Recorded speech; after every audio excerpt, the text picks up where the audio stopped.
अविनाश पांडे जी ने, मैंने 24 घंटे में राजस्थान प्रदेश कांग्रेस कमेटी के विधायक साथियों से मौजूदा राजनीतिक परिस्थिति पर गहन मंत्रणा की है। पिछले 48 घंटे में श्री सचिन पायलट से कांग्रेस नेतृत्व ने अनेकों बार वार्तालाप और चर्चा की है। कांग्रेस के संगठन प्रभारी महासचिव श्री केसी वेणुगोपाल जी से, कांग्रेस कार्य समिति के कई वरिष्ठ सदस्यों से और कांग्रेस नेतृत्व से उप मुख्यमंत्री श्री सचिन पायलट से उन्होंने कई बार मौजूदा राजनीतिक परिस्थिति पर चर्चा भी की है। एक बार फिर सब विधायकों से मंत्रणा करने के बाद भारतीय राष्ट्रीय कांग्रेस की ओर से समेत श्री सचिन पायलट के, जो प्रदेश कांग्रेस कमेटी के अध्यक्ष भी हैं उप मुख्यमंत्री होने के साथ साथ, हम कांग्रेस पार्टी के सभी विधायकों से ये अपील करते हैं कि कांग्रेस पार्टी की सरकार राजस्थान की जनता की सेवा के लिए निर्वाचित हुई है। व्यक्तिगत प्रतिस्पर्धा वाजिब हो सकती है, पर राजस्थान व्यक्तिगत प्रतिस्पर्धा से बड़ा है। राजस्थान की जनता के हित, राजस्थान की तरक्की, राजस्थान में कोरोना से लड़ाई, राजस्थान के जनमानस के तक एक एक कोने तक प्रगति पहुंचाना हर व्यक्ति से, वो चाहे मुख्यमंत्री हो या उप मुख्यमंत्री हो, विधायक हो या मंत्री हो, उनसे बड़ा है। और इसीलिए आज कांग्रेस विधायक दल की बैठक जो कुछ देर बाद शुरू होगी, मैं एक बार फिर सब विधायक मंत्रियों, उप मुख्यमंत्री, सब साथियों से यह अनुरोध करूंगा कि वो इस विधायक दल की बैठक में शामिल हों, कांग्रेस की सरकार को मजबूत करने और राजस्थान की प्रगति में भागीदार बनने के लिए आगे आएं, शामिल हों। यही पार्टी के प्रति, सरकार के प्रति और राजस्थान की बहादुर जनता के प्रति सच्ची सेवा और निष्ठा का परिचय होगा। हम सब हर बात में इकट्ठे हैं। मैं ये मानता हूं कि कभी कभी वैचारिक मतभेद उत्पन्न हो जाता है, जो प्रजातांत्रिक प्रणाली में स्वाभाविक है, परंतु वैचारिक मतभेद पैदा होने से चुनी हुई अपनी ही पार्टी की सरकार को कमजोर करना या भारतीय जनता पार्टी को खरीद फरोख्त का मौका देना अनुचित है, गैर वाजिब है। और हर साथी कांग्रेस पार्टी में वो कितने भी बड़े पद पर हो, कांग्रेस की सरकार में कितने भी बड़े पद पर हो, वो इस राय मशवरा को दोस्ताना अंदाज में लेकर आत्मसात करेंगे।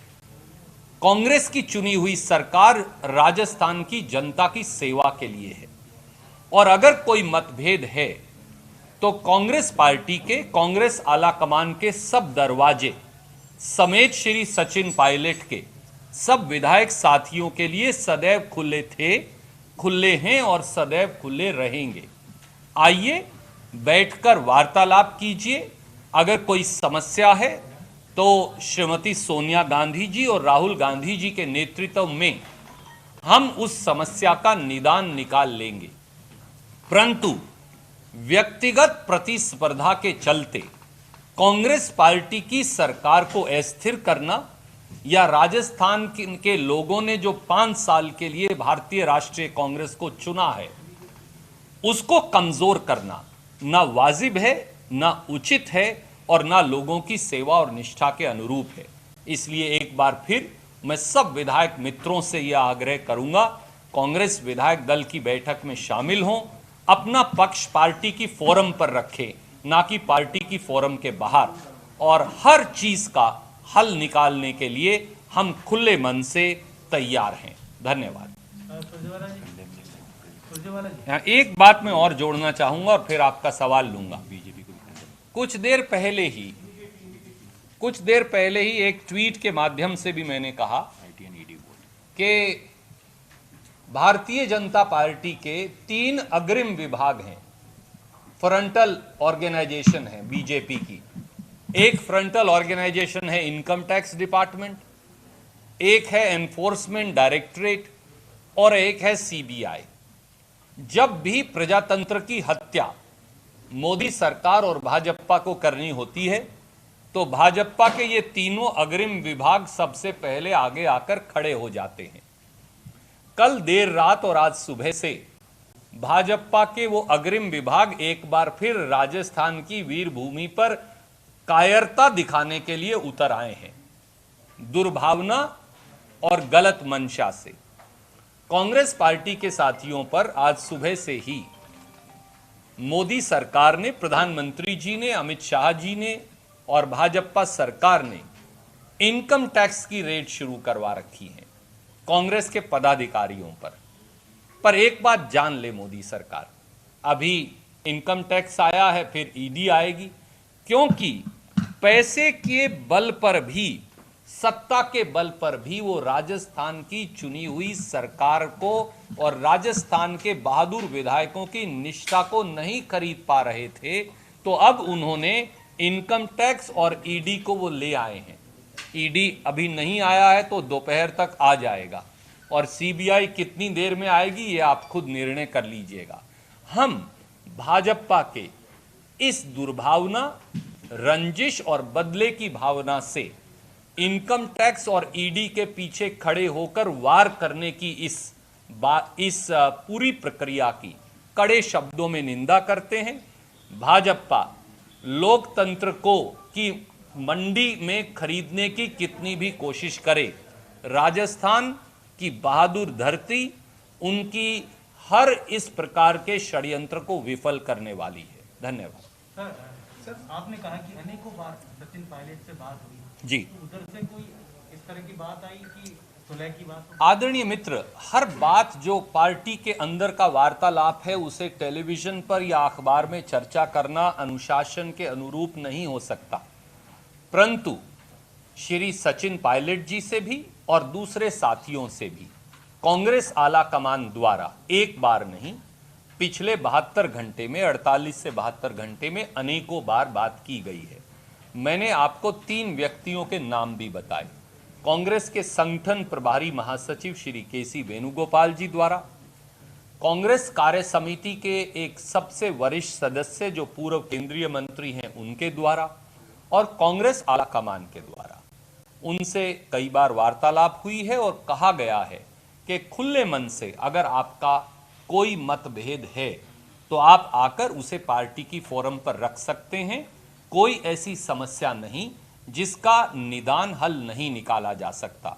हम समेत सचिन जी के, कांग्रेस पार्टी के हर विधायक का सम्मान करते हैं। वो हमारे साथी हैं, वो हमारे अपने हैं, वो हमारे परिवार के सदस्य हैं। हमने लंबे समय तक उनके साथ काम किया है, हमारा उनके प्रति स्नेह है, हमारा उनके प्रति आदर है, वो हमारे अपने हैं। और अगर परिवार का कोई सदस्य नाराज हो जाए तो वो परिवार को गिराता नहीं, वो परिवार से रुष्ट होकर अपना गुस्सा प्रकट कर माँ बाप के साथ बैठकर, चाचा ताऊ के साथ बैठकर, परिवार के साथ बैठकर उसका हल निकालता है।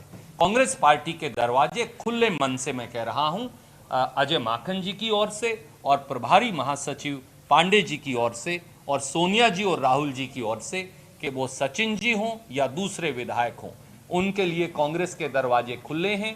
पार्टी फोरम पर अपनी बात रखें, हम उनकी बात, हर बात का हल निकालने के लिए खुले मन से तैयार भी हैं। रणदीप जी, अभी आपने सचिन जी समेत तमाम विधायकों से अपील की है। जाहिर है सचिन जी इस वक्त दिल्ली में है, 4 से 5 घंटे तो जयपुर अगर आपकी अपील पर गौर करके वो आना चाहें तो इसका मतलब विधायक दल की बैठक क्या शाम तक के लिए आप पोस्टपोन कर? आदरणीय मित्र, वो प्रदेश कांग्रेस कमेटी के अध्यक्ष भी हैं, हमारे आदरणीय उप मुख्यमंत्री होने के साथ साथ। जिस साथी को भी आना है वो फोन उठाए। श्री अविनाश पांडे प्रभारी महासचिव यहाँ मौजूद हैं, उन्हें फोन करे और कहे कि मैं 12 बजे तक नहीं या 1 बजे तक नहीं या 2 बजे तक पहुंचूंगा। मुझे विश्वास है अविनाश पांडे जी बहुत तजर्बेकार व्यक्ति हैं और ये खुले मन से उनकी बात स्वीकार कर ले। सुरजेवाला जी, अब आपको लगता नहीं कि पायलट अगर वापस आना भी चाहें तो उनकी सिचुएशन या पोजीशन अनटेनेबल होगी या पार्टी में, क्योंकि जिस तरह से सारा विवाद बढ़ा है। कल उन्होंने कहा कि 30 से ज्यादा विधायक मेरे पास हैं, निर्दलीय अलग से हैं, और जिस तरह से एसओजी का भी पूरा मामला आगे बढ़ा है, तो क्या उनके लिए बड़ी एक लगता नहीं कि एम्बैरेसमेंट होगी अगर वो। आदरणीय साथी, पहली बात तो मैं ये कहना चाहूँगा कि कांग्रेस के किसी व्यक्ति की, कार्यकर्ता हो, विधायक हो, सांसद हो, मंत्री हो, मुख्यमंत्री हो, उप मुख्यमंत्री हो, उनकी पोजीशन कांग्रेस में कभी खराब हो ही नहीं सकती, क्योंकि ये कांग्रेस का रवैया और तरीका है ही नहीं। और इसीलिए बड़े खुले मन से सोनिया जी और राहुल जी की ओर से मैंने पार्टी की ओर से ये बात आपके समक्ष रखी। दूसरी बात, मैंने सचिन पायलट जी का ऐसा कोई बयान नहीं पढ़ा अभी तक, ना उनके ट्विटर हैंडल पे, ना उनकी तरफ से कोई जारी किया गया बयान, ना उनके दस्तखत से कोई जारी किया गया बयान, ना उनके सोशल मीडिया प्लेटफॉर्म पे जारी किया गया बयान कि वो 20 या 25 या 30 या 10 या 5 एमएलए लेकर कहीं चले गए। मैंने नहीं पढ़ा, ना ही हमको इस प्रकार की कोई सूचना सचिन पायलट जी द्वारा दी गई है। तो उनको ये एट्रीब्यूट करना अनुचित होगा और उनके साथ अनफेयर होगा। तीसरी बात, कांग्रेस पार्टी ने खुले मन से ये कहा है, वो सचिन पायलट जी हों, वो हमारे दूसरे आदरणीय विधायक साथी हों, सबके दरवाजे कांग्रेस विधायक दल में आए, अपनी बात रखें, कहीं असहमति है तो वो रखें, उनकी पूरी बात सुनी जाएगी, उस पर विचार किया जाएगा और उसका हल किया जाएगा। यही पार्टी का अनुशासन है, यही वक्त की मांग है, यही राजस्थान की मांग है और यही राजस्थान की जनता के प्रति सच्ची श्रद्धा और सेवा भी हो। सुरजेवाला जी, क्या पार्टी कभी सोचती है कि can we have one by one? Yes yes ma'am. Are you going to talk to the rebels because you're saying that you're open to having any conversation with them? But are you all going to make any sort of effort, because right now there could be a lot of people who are fence sitters who are not exactly wanting to go. जैसा ma'am कहा, कल से और आज तक श्री अजय माकन जी ने, मैंने, श्री अविनाश पांडे जी ने अनेकों विधायकों से मेरे ख्याल से अगर मैं ये कहूँ उनका नंबर सैकड़ों तक पहुँच गया है, सैकड़ा तक तो गलत नहीं होगा, हमने उनसे वार्तालाप की है। जहाँ जहाँ जो समस्याएं थी पिछली बार भी बैठकर उनका हल निकाल लिया गया था। परिवार में, वो हमारे यहाँ हरियाणा और राजस्थान में कहावत है, जिसके घर में बर्तन होते हैं उसी के यहाँ खटकते हैं, जहाँ बर्तन ना हो उसके यहाँ खटकते भी नहीं। तो ये पुरानी हरियाणा राजस्थान की कहावत है। इसलिए परिवार में कोई समस्या है, उसका हल परिवार के पास निकलेगा, उसका हल कहीं और नहीं निकल सकता। अगर आप परिवार से टूटकर कहीं और जाएंगे तो परिवार को भी नुकसान होगा और आपको भी नुकसान होगा। पर हमारे साथी बुद्धिमान हैं, मुझे विश्वास है कि वो ऐसा नहीं करेंगे। बीजेपी पहले ज्योतिरादित्य सिंधिया का वेलकम कर चुकी है, आप सचिन पायलट का वेलकम करने के लिए तैयार बैठी हुई है। मुझे सूचना नहीं, जेपी नड्डा जी ने आपको क्या बताया है मुझे जानकारी नहीं। सर, कल रात तक आपने कहा, सर एक मिनट, आपका सवाल लिया है, मैं बारी सचिन जी की ओर से वार्तालाप का कोई प्रस्ताव नहीं आता है तो क्या पार्टी उनके खिलाफ कोई एक्शन लेगी? देखिए आदरणीय साथी, जैसा मैंने आपको बताया कि पार्टी में क्या क्या डिस्कशन, क्योंकि कई साथी कल से ये सवाल मुझसे भी पूछ रहे हैं, पांडे जी से भी पूछ रहे हैं, माखन साहब से पूछ रहे हैं कि क्या किसी ने सचिन जी से बात की। तो मैंने आपको इसलिए कहा 48 से 72 घंटे में अनेकों बार सचिन पायलट जी से भी, दूसरे साथियों से भी बात हुई। उस बात का क्या क्या मजमून है वो टेलीविज़न पर कहना अनुचित होगा। फिर भी एक बार सार्वजनिक तौर से हमें लगा कि आपने सवाल पूछे हैं, आपके साथ उतनी सूचना साझा करना और जनता के साथ हमारा कर्तव्य है, इसीलिए मैंने ये सार्वजनिक अपील की। सर, कल रात को आप लोगों ने कहा था कि समिति पत्र में 109 एमएलएज ने हमें सहमति दे दी है जी, जो हमारे साथ है, तो अभी तक और लोगों से भी क्या कुछ बातचीत हुई है एमएलएज, या उन्होंने आप लोगों से? देखिए, मुख्यमंत्री जी की और दूसरे मंत्रीगणों की, विधायक गणों की, चीफ विप की, बहुत सारे विधायक साथियों से बात हुई है। कुछ रास्ते में हैं, कुछ आ रहे हैं, कुछ घंटे में पहुंच जाएंगे, कुछ 1.5 घंटे में पहुंच जाएंगे। मैं एक बात स्पष्ट कर देना चाहता हूं, कांग्रेस की सरकार राजस्थान में स्थिर है, कांग्रेस की सरकार को संपूर्ण बहुमत है कांग्रेस की सरकार पूरे 5 साल का कार्यकाल पूरा करेगी। भाजपा कितने भी षड्यंत्र करे, मोदी सरकार कितने भी प्रपंच रचे, भारतीय जनता पार्टी कितने भी हथकंडे अपनाए, ईडी, सीबीआई और इनकम टैक्स कितनी भी रेड करें, वो चुनी हुई सरकार को नहीं गिरा पाएंगे, क्योंकि यही राजस्थान की जनता का जनमत है। धन्यवाद। Thank you sir. ये तो बता दें, बर्तन खड़के